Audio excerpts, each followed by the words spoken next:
finit maintenant avec l'estérification directe.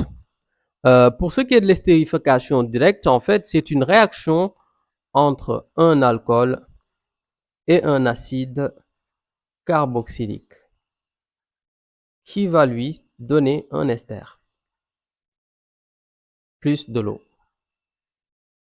On va prendre ici un exemple. Bon, l'alcool, ce sera par exemple le butanol. Un alcool primaire, par exemple, CH3, CH2. Plutôt, je vais prendre un alcool secondaire, le butanol, CHOH, CH3. Et de l'autre côté de l'acide carboxylique, ce sera par exemple l'acide éthanoïque, donc CH3, COOH. En fait, quand vous aurez cette réaction entre les deux, qu'est-ce qui va se passer? Ça va donner ce qu'on appelle un ester et de l'eau. Et l'ester en question, comment il va se présenter? Ok, retenez bien. Vous aurez ici tout d'abord R1OOH. Le R1OOH, le R1OOH, c'est un acide carboxylique, plus R2OH, qui est lui un alcool, va en fait par estérification directe donner ici R1O, ok, ici double liaison O, ok, et O, R2. Voilà ce qui va se passer réellement. Maintenant, suivez bien. Donc, vous aurez ici le premier radical alkyle qui va ressortir sera celui de l'acide carboxylique. Et le deuxième qu'on aura à la fin sera celui de l'alcool. Voici ce qu'on aura réellement. Plus H2O. Bon, on suit attentivement. Vous allez comprendre ce que je veux dire par là. Vous aurez le premier radical alkyle qui sera celui de l'acide carboxylique.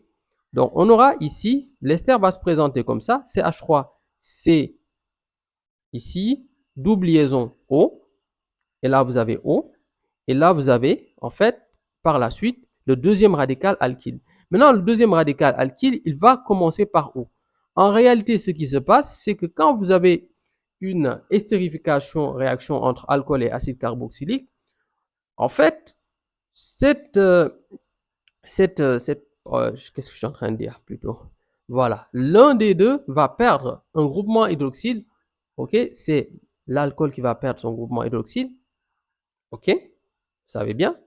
Et lui, il va perdre son atome d'hydrogène. C'est ce qui va donner d'ailleurs l'eau. On est tous d'accord. Et maintenant, vous aurez CH3COO, comme vous le voyez si bien ici.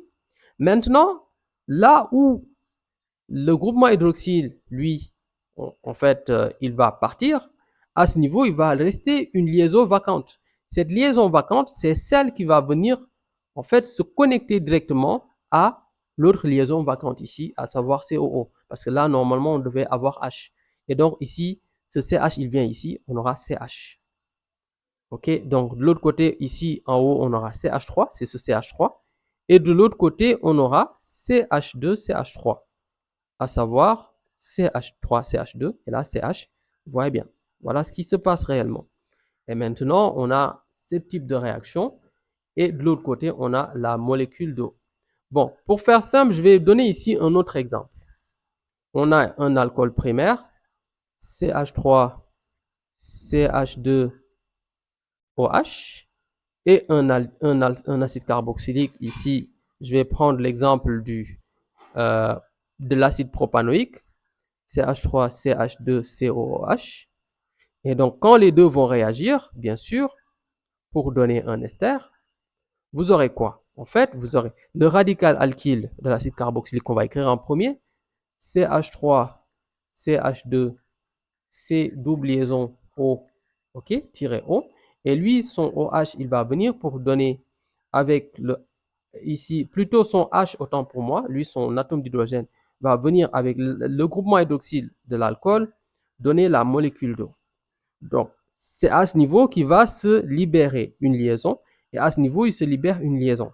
Donc, cette liaison-là, avec celle-ci, c'est ce qu'on aura ici. Et donc, on aura CH, CH2, CH3. Voilà ce qu'il faut retenir à ce niveau. C'est juste ça, c'est pas difficile. Maintenant, les caractéristiques, parce qu'après, il faut retenir les caractéristiques de cette réaction Et les caractéristiques de ces réactions, c'est très simple. Je vais l'abréger.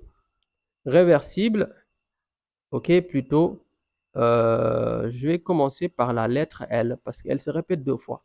On va dire L, L, R, A. Le premier L veut dire limité, lente, réversible, et le A veut dire athermique. En réalité, ce qui se passe, c'est que quand vous avez cette réaction, à savoir la réaction entre l'alcool et l'acide carboxylique, à savoir l'estérification, en fait, vous aurez en fait une réaction contraire qui va en un certain moment se dérouler entre l'ester et l'eau, qui aura tendance à redonner l'alcool et l'acide carboxylique. C'est pour ça qu'on dit qu'elle est réversible, mais elle est lente. Ok, c'est une réaction qui est d'ordre lente, mais également c'est une réaction qui sera ici limitée. Pourquoi limitée? Parce qu'elle ne va pas aller jusqu'au bout. Elle ne va pas aller jusqu'au bout parce que déjà, de 1, quand vous avez les produits qui par la suite vont continuer à réagir, vont commencer à réagir et qui finalement vont redonner les réactifs qu'on avait au départ. Donc, du coup, c'est une réaction qui sera en quelque sorte limitée et ce qui va également expliquer sa lenteur. Et d'autre part, le fait qu'elle soit athermique. Voilà. Donc, c'est juste ça qu'il faut retenir à ce niveau.